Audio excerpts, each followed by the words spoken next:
जी good morning students. आज हमने ना केमिस्ट्री का नया चैप्टर स्टार्ट करना है, चैप्टर नंबर 3 इलेक्ट्रोकेमिस्ट्री।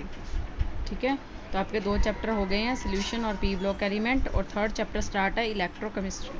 तो इलेक्ट्रोकेमिस्ट्री कहते हैं जो इलेक्ट्रिकल एनर्जी है वो हमारी केमिकल रिएक्शंस में बहुत इंपॉर्टेंट रोल प्ले करती है, and the branch of science which deals with the production of electricity from energy release during spontaneous chemical reaction.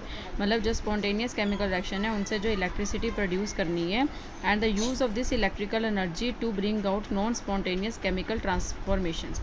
तो इस इलेक्ट्रिकल एनर्जी का यूज़ कहाँ पे करना है, जो नॉन स्पॉन्टेनियस केमिकल रिएक्शंस होती है वहाँ पे। तो ये साइंस की हमारी जो ब्रांच जो सारी चीज़ को डील करती है उसे हम क्या बोलते हैं, electrochemistry.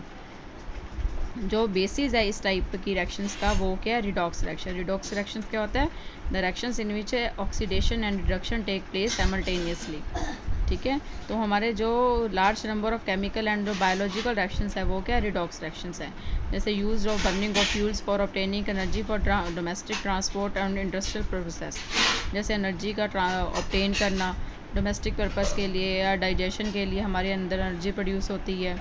Photosynthesis to capture energy from sun, many industrial processes for extracting metal from their ores and manufacture of chemicals, operation of dry and wet batteries, fuel cell. और यहाँ से हमने इलेक्ट्रिसिटी प्रोड्यूस करनी है और यहाँ पे इनका यूज़ कहाँ पे करना है, मैन्युफैक्चर ऑफ इम्पॉर्टेंट केमिकल्स में, ऑपरेशन ऑफ ड्राई और वेट बैटरीज में, और फ्यूल सेल्स में। ठीक है, तो ये हमारी जो केमिस्ट्री की ब्रांच है वो इस सारी चीज़ से क्या करती है, डील करती है।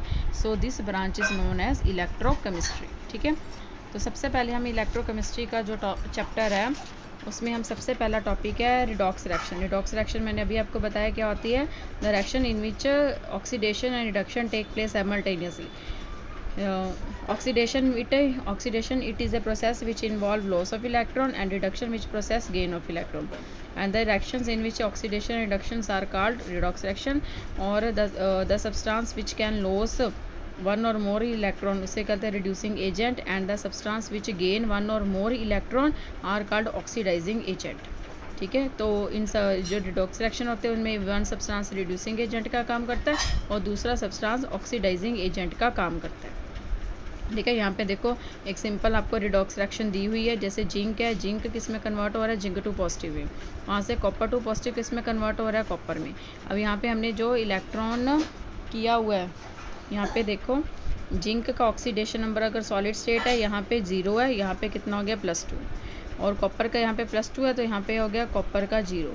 अब यहाँ से 0 से 2 हो रही है, इट मीन्स इसकी ऑक्सीडेशन हो रही है, और ये +2 से फिर 0 की तरफ जा रहा है, मतलब ये इलेक्ट्रॉन लॉस कर रहा है तो इसकी रिडक्शन हो रही, ये इलेक्ट्रॉन को गेन कर रहा है, इसके क्या होगी, ऑक्सीडेशन। जैसे देखो 0 से +2 ये आपके लेफ्ट हैंड साइड आ गया जो मैंने +1 में किया था, तो ऑक्सीडेशन है। राइट हैंड साइड जाते हैं तो उसका क्या हो जाता है, रिडक्शन। उसी तरह इनमें जो जिंक है अगर इसकी ऑक्सीडेशन हो रही है तो जिंक रिड्यूसिंग एजेंट का काम कर रहा है, और कॉपर की रिडक्शन हो रही है तो कॉपर किसका काम कर रहा है, ऑक्सीडाइजिंग एजेंट का। इसी तरह हमारे पास ये 2 और केमिकल रिएक्शंस दी है, जिंक से जिंक क्लोराइड, हाइड्रोजन से इसमें। अब यहाँ से मैं आपको बताती हूँ इसमें किसकी ऑक्सीडेशन हो रही है और किसकी रिडक्शन हो रही है।